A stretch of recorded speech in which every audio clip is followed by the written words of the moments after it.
You're unbelievable. I know.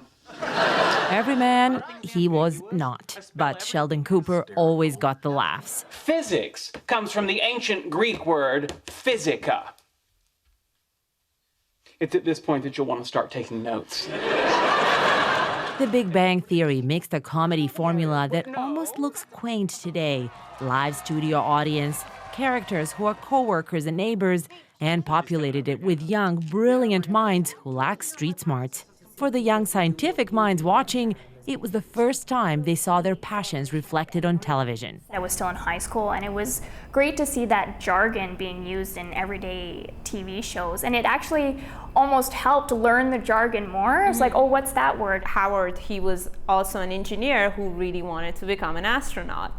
So for me, like, that aligned with me. I think among many celebrity scientists liked the show too and made appearances, including Dr. Brian Greene, author of the string theory books like The Elegant Universe. I've done, 7 hours of television documentaries.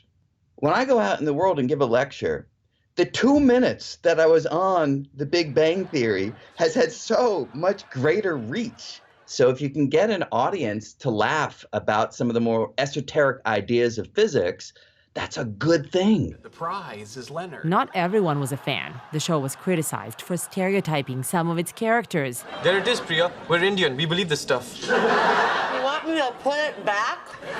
And in the early seasons, there were no female scientists on the show. Even then, the women like Bernadette and Amy, they did a lot of general women's science, such as biology. A lot of women take biology. no offense against biology. No offense, but Biology is great. At the same time, like, they could have had another female like physicist. Still, they say they'll miss the show that put science smack in the middle of pop culture. And Big Bang's legacy goes beyond that.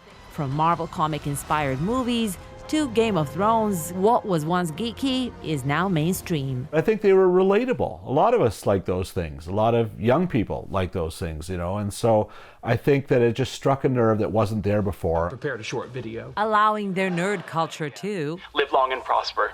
Sumanac-Johnson, CBC News, Toronto. You might want to lock the door behind me.